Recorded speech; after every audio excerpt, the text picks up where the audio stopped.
다시 화제가 되고 있는 영상은 현재 110km로 달리고 있는 차가 오른쪽에서 급하게 들어오자 FSD가 이를 피하는 장면을 볼 수 있는데요. 이로 인해서 더 안전성이 증명되고 있는 것 같습니다.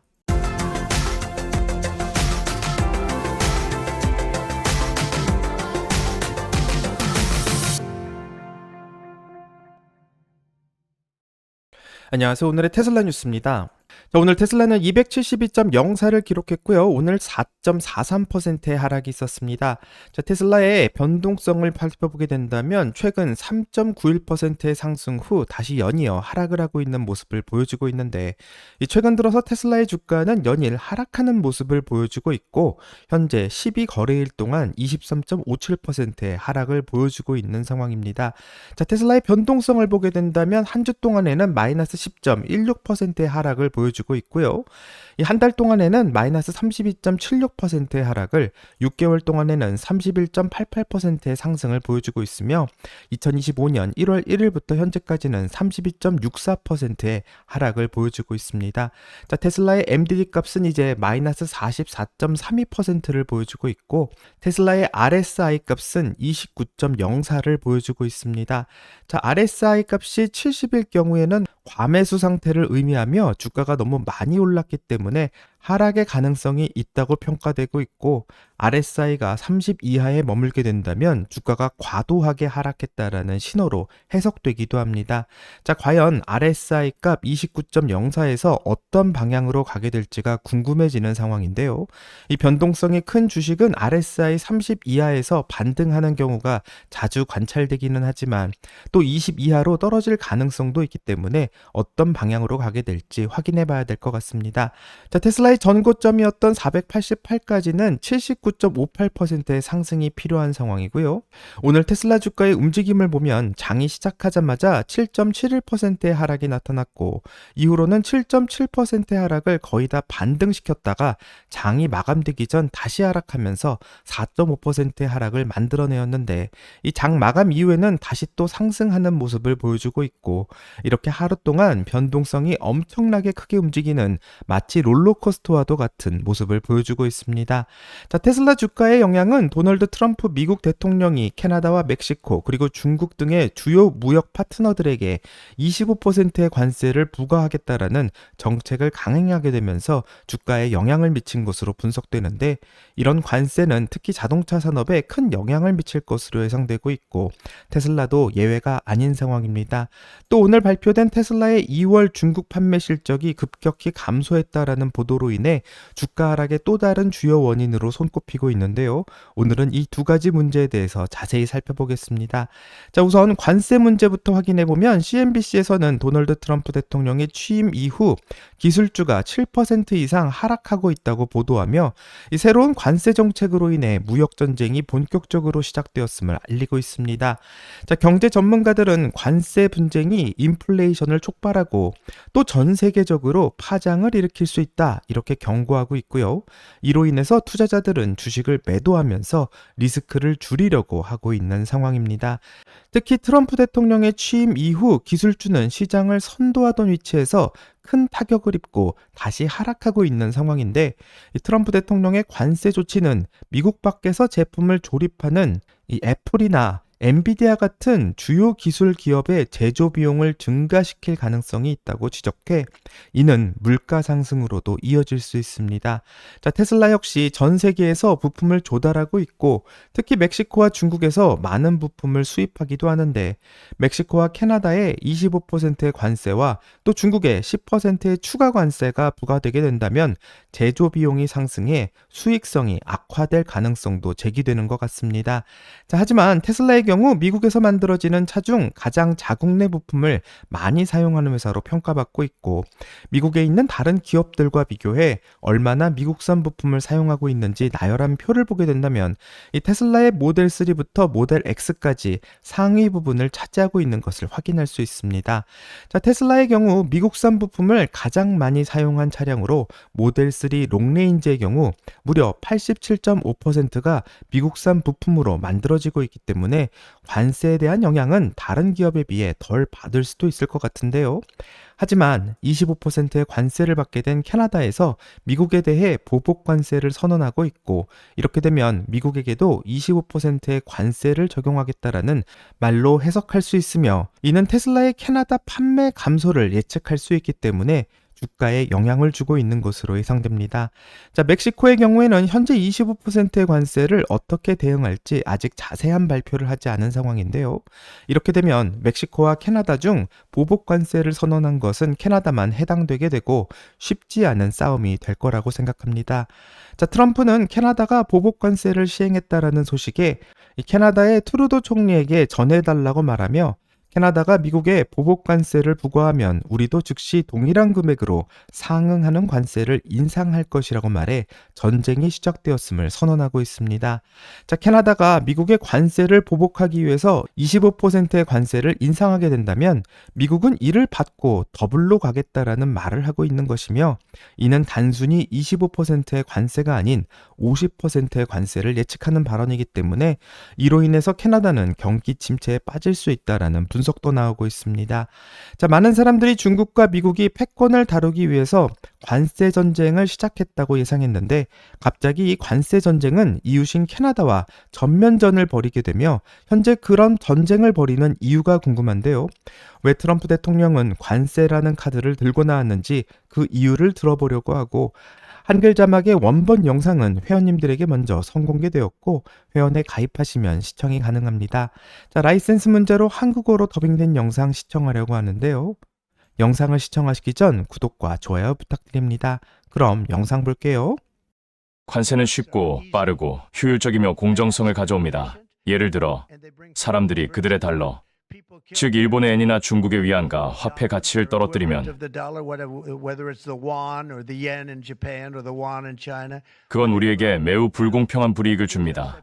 그래서 제가 해야 할 일은 관세를 조금 올려야겠어요 라고 말하는 겁니다. 왜냐하면 저는 시진핑 주석과 일본 지도자들에게 전화해서 당신들은 계속해서 화폐 가치를 낮추고 무너뜨릴 수 없습니다. 우리에게 불공평하니까 그렇게 할 수 없습니다 라고 말했습니다. 일본, 중국, 그리고 다른 나라들이 화폐 가치를 낮추고 있을 때 캐터필러 트랙터를 미국에서 만드는 건 매우 어렵습니다. 이걸 아주 쉽게 해결하는 방법은 관세입니다.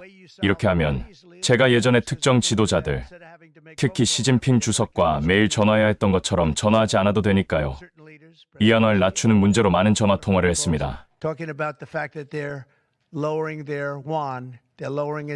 이건 우리를 매우 힘들게 만듭니다. 그래서 그들이 그렇게 하게 두고 우리는 관세로 그걸 만회하면 됩니다. 멕시코 대통령 클라우디아 시인바움과 이에 대해 이야기할 건가요? 네, 물론이죠. 저는 그녀를 매우 존경합니다. 지금 중국 관세가 20%인데 얼마나 더 올릴 용의가 있나요? 20% on China now. How high are you willing to go against China? 글쎄요, 그건 말할 수 없습니다. 그들이 화폐로 뭘 하느냐에 달렸습니다. 그들이 어떤 경제적 보복을 하느냐에 따라 달라지는데 저는 그들이 너무 많이 보복하지 않을 거라고 생각합니다. 미국은 40년 동안 이용당해 왔습니다. 미국은 오랫동안 웃음거리였어요. 그래서 미국에서 짓지 않고 대만에서 짓는 겁니다. 여기서 지었으면 더 좋았을 텐데요. 우리는 무역에서 아주 나쁜 대통령들을 많이 겪었습니다. 저는 로널드 레이건의 열렬한 팬이지만 그는 무역에서 나빴습니다. 그는 많은 사람들과 많은 사업이 빼앗기도록 놔뒀습니다. 그래서 저는 존경을 표하면서도 말하는 겁니다. 왜냐하면 그는 다른 면에서 정말 훌륭했으니까요. 하지만 무역에서는 나빴습니다. 우리는 지금 아무도 보지 못한 기록을 세우고 있습니다. 한 번의 서명으로 세계에서 가장 중요한 사업 40%가 돌아오고 있습니다. 그건 믿을 수 없는 일입니다.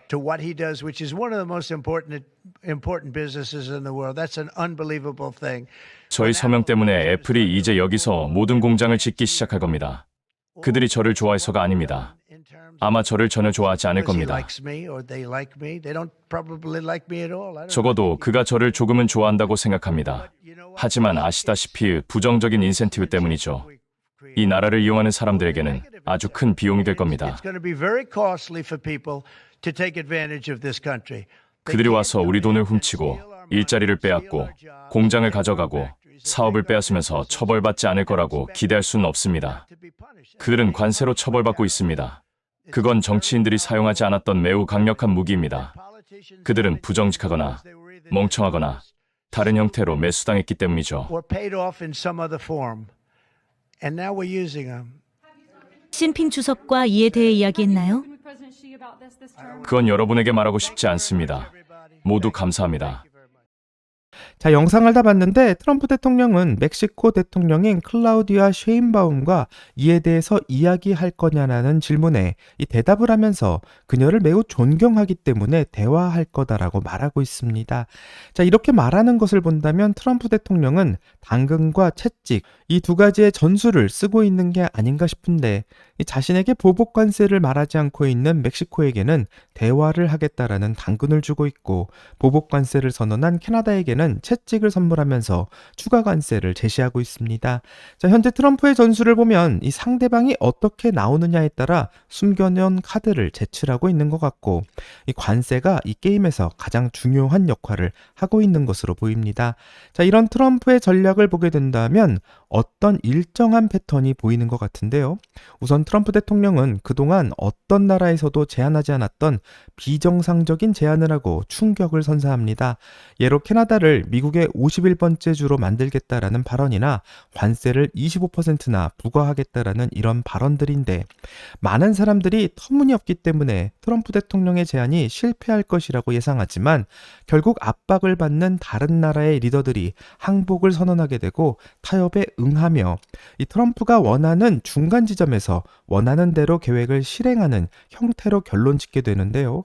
예로 오늘의 테슬라 뉴스에서 전해드렸던 우크라이나의 대통령 젤렌스키와 미국의 대통령인 트럼프의 회담 중 이 싸우는 장면이 전 세계에 생중계되었었는데 이 트럼프 대통령은 우크라이나에 대한 미국의 군사 원조를 줄이거나 중단하는 대신 경제적 협력을 제안했고 우크라이나의 히토류 자원에 대한 접근권을 미국에 제공하는 대가로 안보를 보장하는 논의를 했다고 보도됐습니다.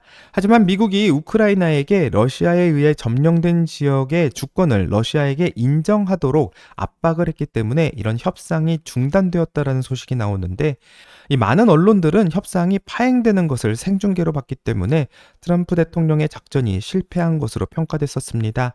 하지만 이후 미국은 우크라이나의 군사 지원을 전면 중단하는 명령을 내렸고 젤렌스키는 바로 사과하는 글을 X에 올려서 공개적으로 반성문을 올리게 되었는데요.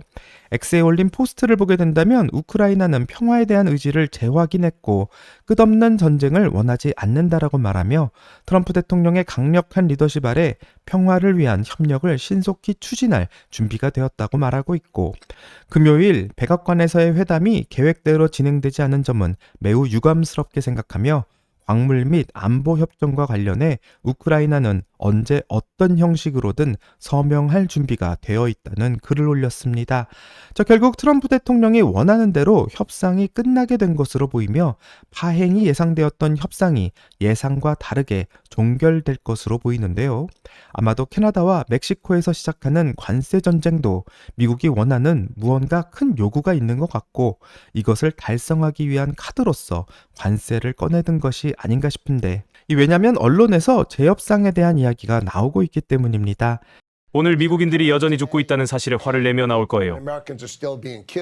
오늘 하루 종일 멕시코 사람들과 캐나다 사람들이 저와 통화해서 더 잘하겠다고 보여주려고 노력했어요.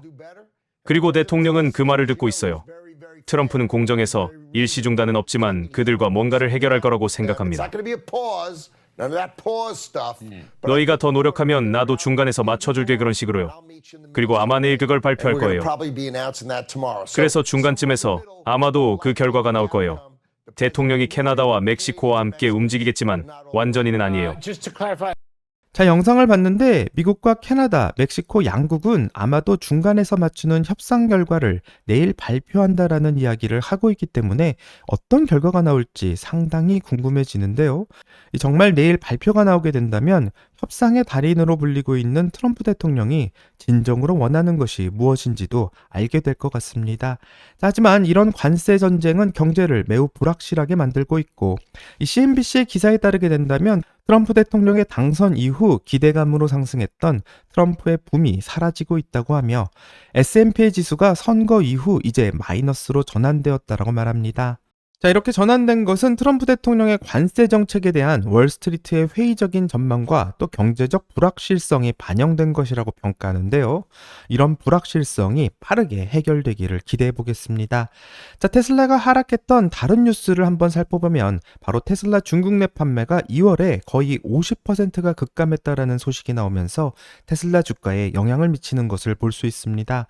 자, 중국 승용차 협회인 CPCA의 데이터에 따르면 테슬라의 중국산 전기차 판매는 지난해 같은 달에 비해 2월에 49.2%가 감소했다고 하며 테슬라는 모델 3와 모델 Y 차량 3688대를 판매했으며 이는 1월 대비 51.5% 하락한 수치라고 보도하고 있습니다. 이런 급격한 하락은 중국의 경쟁사인 BYD가 계속해서 시장을 확대하고 있는 가운데 발생한 것이라고 평가받으며 BYD는 지난달 판매가 161.4% 급증해 31만 8,233대를 인도했다고 하고 BYD로 인해서 테슬라의 차량이 판매가 되지 않았다라는 분석이 나오고 있습니다. 자, 하지만 이 테슬라는 모델 Y의 새로운 모델을 출시한다고 발표했고요. 모델 Y 주니퍼의 배송이 중국에서 2월 말부터 시작된 것을 본다면 2월 중국 내 테슬라 판매가 줄어든 것은 BYD의 영향보다는 모델 Y 주니퍼를 기다리는 사람들이 많았기 때문이라고 생각하게 됩니다. 자, 최근 중국 전기차의 보험 등록 건수를 보게 된다면 테슬라는 12,400대를 한 주에 등록했는데 이 중국의 테슬라 주간 등록 건수를 보게 된다면 이 최근 들어서 등록 건수가 하락한 것은 사실로 보이고 모델 Y 주니퍼의 배송이 시작된 이번 주에는 다시 판매가 늘어나고 있는 것을 확인할 수 있기 때문에 테슬라 모델 Y 주니퍼 때문이라는 것을 이 표를 보면 확인할 수 있습니다. 자, 테슬라는 FSD를 같이 출시하면서 가장 안전한 차라는 평가도 같이 받고 있는데요. 이제부터는 영상을 같이 보고 확인해 보겠습니다. 자, 이제부터는 FSD를 이용해서 1차선을 달리고 있는 차가 오른쪽 차선으로 들어가는 모습을 확인하려고 하는데요. 이 중국에서 자율주행을 지금 시작하고 있는 이 차는 오른쪽 차선으로 가기 위해서 차선을 급하게 바꾸고 있는 것을 보이고요. 바로 오른쪽으로 들어가려고 하지만 바로 오토바이가 지나가면서 순식간에 위험한 상황이었지만 FSD는 이를 감지하고 오른쪽으로 들어가는 것을 확인할 수 있는 영상이었습니다. 다시 화제가 되고 있는 영상은 현재 110km로 달리고 있는 차가 오른쪽에서 급하게 들어오자 FSD가 이를 피하는 장면을 볼 수 있는데요. 이로 인해서 더 안전성이 증명되고 있는 것 같습니다. 이 중국에서 올라오고 있는 영상을 보면 정말 테슬라의 FSD가 이 작은 물체를 인식할 수 있는가 이것에 대해서 뜨거운 논쟁이 벌어지고 있고 실제로 많은 열정이 넘치는 중국인들은 이 도로에서 실제로 이것을 확인해 보기 위해서 많은 실험을 하고 있는 것을 보여줍니다. 이 도로에서는 반대편 차량에 헤드라이트를 켜놓고 심지어 2대가 앞에서 FSD의 카메라를 방해하기 위해서 이 강렬한 빛을 쏘지만 이 테슬라의 FSD가 지나가면서 앞에 야채가 있다라는 것을 확인하면서 방향을 트는 모습을 확인할 수 있는데요. 이런 것을 보게 된다면 아무리 강력한 빛을 FSD에 발사하더라도 이 카메라가 작은 물체를 캐치하고 이것을 피할 수 있다라는 것을 보면서 이번 실험을 통해서 얼마나 안전한지에 대해서 확인하고 있습니다. 자, 영상을 다 봤는데 테슬라는 중국의 다른 차들과는 다르게 FSD로 인해서 안전한 차라는 새로운 평가를 받고 있고 앞으로 안전벨트가 필수인 것처럼 테슬라의 FSD도 반드시 설치되어야 하는 시대가 올 거라고 생각하게 됩니다. 여기까지가 오늘의 테슬라 뉴스고요. 오늘 영상이 도움이 되셨다면 구독과 좋아요 그리고 알람 설정 부탁드립니다. 오늘 좋은 하루 되시고요. 오늘의 테슬라 뉴스는 내일 또 새로운 영상으로 다시 찾아오겠습니다. 감사합니다.